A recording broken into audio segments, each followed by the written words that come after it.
Welcome back to my channel. In this video I'll be showing you how to make a Sindhi style Parda Biryani. The full measurements are written in the description box below. If you're also new to my channel, make sure to like and subscribe. So you want to begin by heating some oil in a pan, and then once it's warm add in the grated garlic and then add in the grated ginger, and then I'm going to mix this really well and then just cook for 1 or 2 minutes until it turns brown.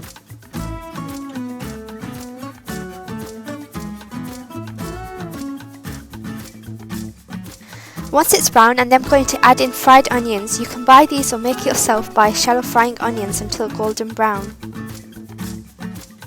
I'm then just going to give this a quick mix just to heat up the onions, and then I'm going to add in my meat. I'm using lamb, but you can use beef or mutton as well. And then I'm going to give this a quick mix and then turn up the heat to high and then brown off the meat.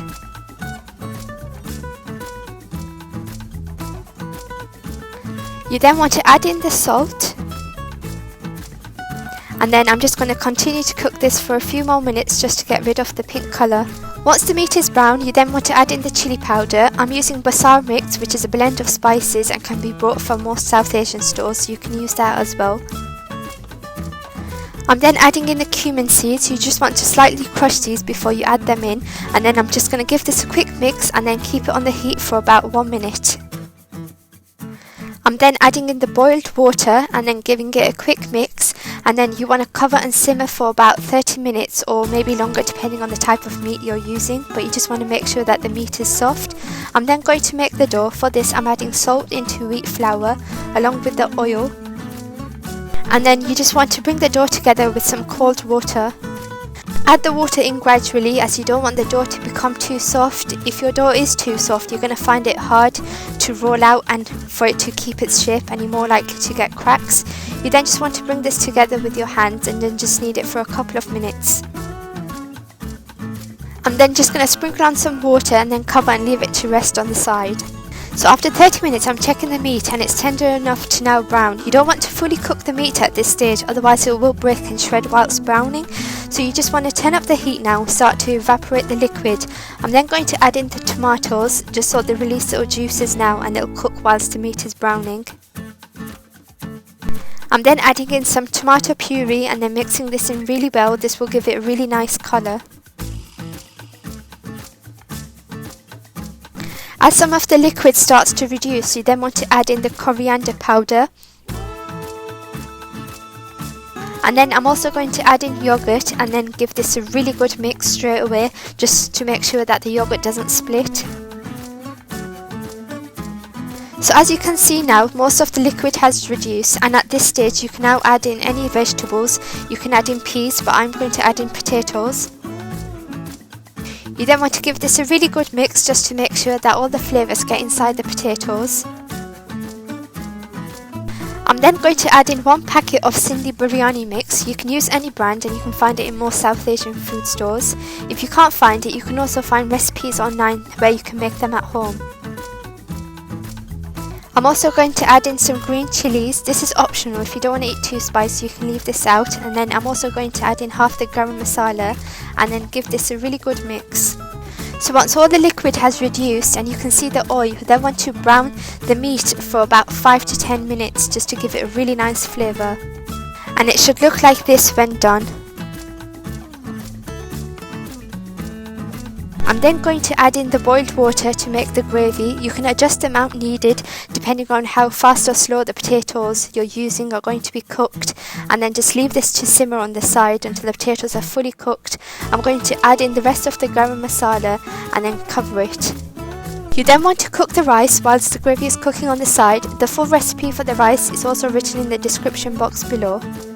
So firstly, in a large pan, I'm going to bring the water to the boil, and then I'm going to add in the salt.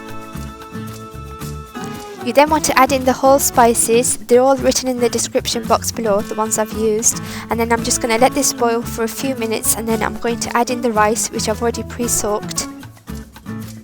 I'm using long grain basmati rice for this recipe, but you can use any rice that you have.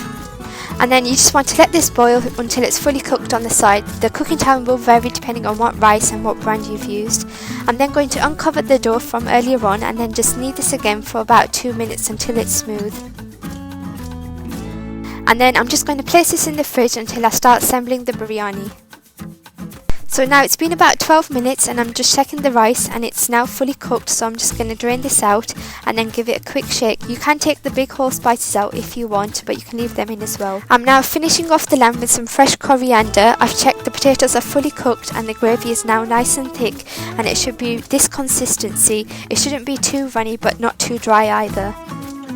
You then want to prepare the garnishing, so I've got some orange food colour, some fried onions, green chillies, mint, coriander and some ghee. I'm then going to roll out the dough. You don't have to use all of the dough, it depends on what pan you're going to use. You just need to make sure that you don't roll it out too thin. It should still be slightly thick so that it can hold its shape and it doesn't rip. I'm then going to add a little bit of oil into the pan I'm using, and then just using a brush I'm spreading this up the sides and across the bottom. Make sure you don't have the heat on at this stage. You then want to fold the dough into quarters and then add into the pan. You want to make sure that it's hanging over the edges at least a few inches so it's easier to fold over and cover from the top. You then want to remove any air bubbles that's trapped underneath. Just lift the dough up from the sides and then push down from the top to remove any bubbles.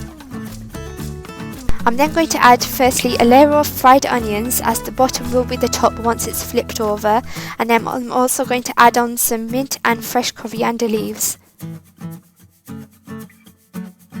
I'm then going to add a layer of rice. You can adjust how much rice you have on the first and the top layer depending on how deep the pan is. I'm then going to add on some sprinkles of orange food colour. And then you want to add a generous layer of the lamb on top. You can also layer this biryani regardless of the dough. You can just make it in a normal pot as well. And then I'm just going to add some more fried onions on top of the lamb as well. And then I'm just placing the green chilli in the middle for aroma, and then just sprinkling on some ghee. You can also use some butter. And then I'm finishing off with the last layer of rice.